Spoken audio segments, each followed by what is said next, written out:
Today we're going to find out how peat-free compost is made here in Norfolk, and that's brought to you with the support of Cobra Garden and King Seeds.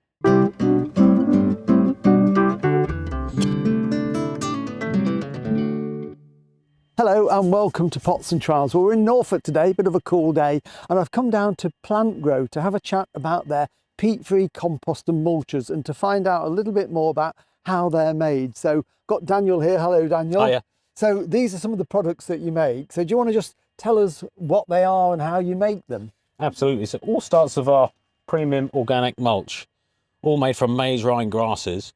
It's full of natural bacteria and all the things you need Yeah. to improve your soil. That is really nice material, isn't it? So you could use that on your beds and your borders, improving the soil, planting, that type of thing.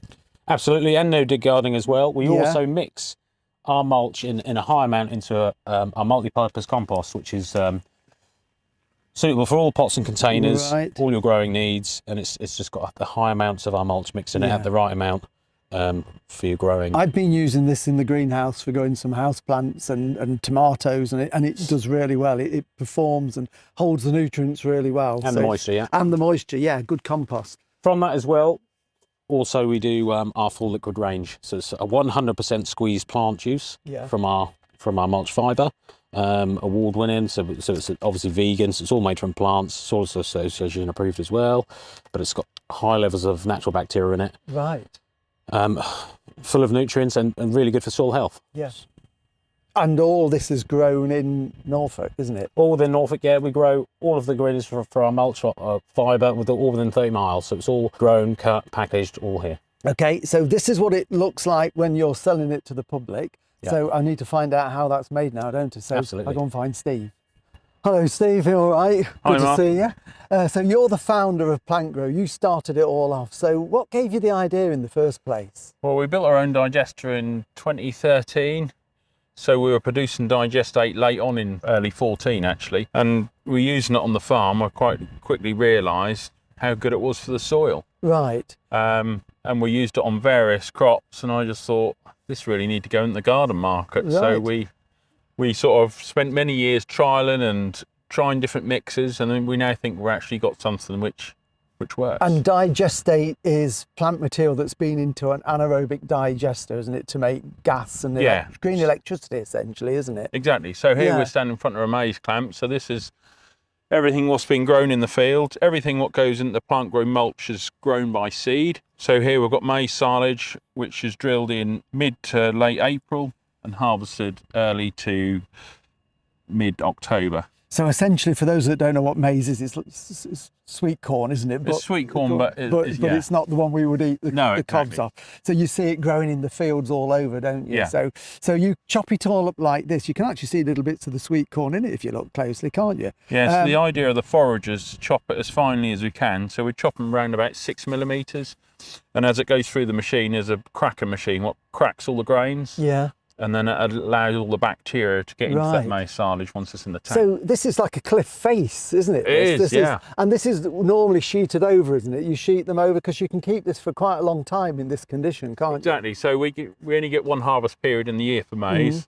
So we harvest everything in September, October. That's then put into a clamp and siled, which is a bit of a pickling process, to be perfectly honest.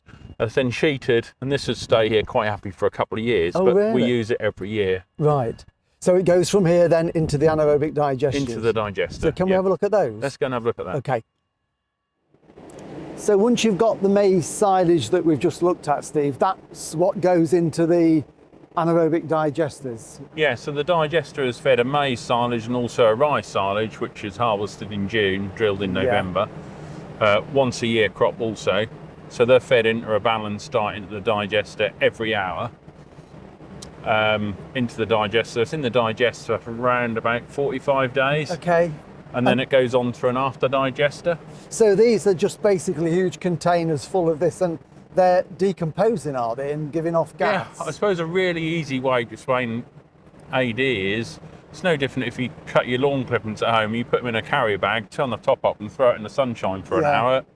It starts to gas. Right. So it's just doing it in a more controlled fashion inside a tank. I'm with you. So that big balloon on the top of that one is full of gas? That is, yeah. Yeah.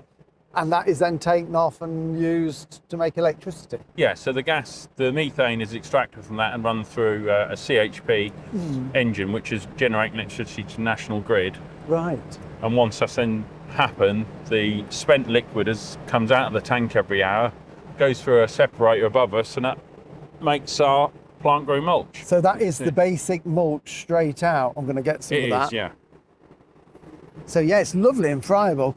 That smells of ammonia at that stage, Yes, isn't it? it Yeah, is. it's good for clearing your nose, that. So you can see this look very much like the maize and rye silage Yeah. you see in the clamp, but all the gas has been extracted. Right, okay. Yeah, exactly. And that's been squeezed to get the liquid out as well, because that's squeezed. quite dry, isn't it? Yeah. That is, yeah. Yeah. So what do you do with it from this stage? So this is as it drops down here and you've got this part. It's quite a sort of a yellowy orange colour, Yeah, we isn't then it? take this and compost it down a bit further because it's quite hot and quite lively in ammonia now. Yeah. So we'll compost it down, and that's when you open the bag, you had a nice earthy smell. And it changes colour quite quickly because there's a big heat behind us, isn't there? This is just a week from that, isn't it? This is only a day old, Oh, a day old. but times it goes into a bag, it's a really dark, earthy Yeah. colour. And once it's gone through that stage, how long can you keep it as a mulch? Because eventually it's going to break down even more, isn't it? But it will stay in that form for once quite it's a been while. composted down, obviously at this stage everything shrinks quite a lot, but once it's composted down, that Yeah. can keep for years. Okay.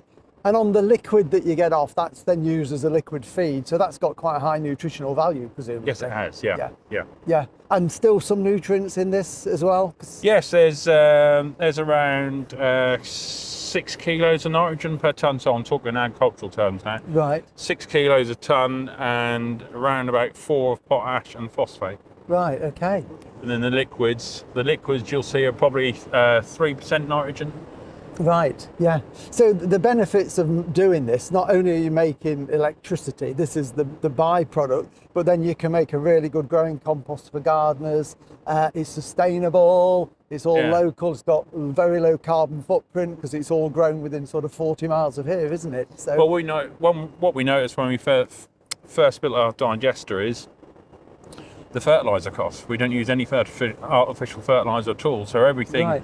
we grow next year crop on is used for plant grow. Right. So we'll feed it the liquid version when the crop was coming up. Yeah, So when the crop was first tillering, we'll have about 25 tonnes a hectare of liquid plant grow on. right. And this product will be spread on the mulch before we seed. Right, into so you seed bed. use it as part of your farming process as Yeah. well. So, So you there's don't- no fertiliser. no So it is- artificial fertiliser It is at all. truly sustainable. It's a brilliant process, and the end product is amazing. So, Yeah. any new products on the No, in the we're horizon? looking at a few. We're looking at, well, we've got the slug and snail one, which is our latest one, Yeah. but we would like to do a seedling compost. Right, okay. And that's yeah. taken a little bit of working out how to do Well, that one, but we're nearly there with that. I think that would be really popular because I know lots of gardeners talk to me and say, wish they could get a peat-free seed and cutting compost. So Yeah. hopefully we'll see that soon. Let's hope so. Great, thanks.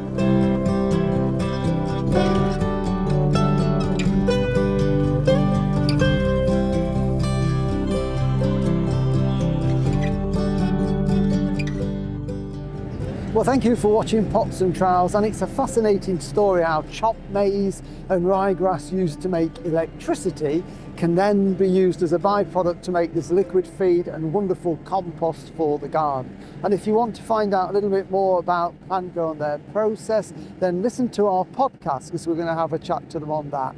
We'll be back again in the garden soon, so we'll see you then. Bye.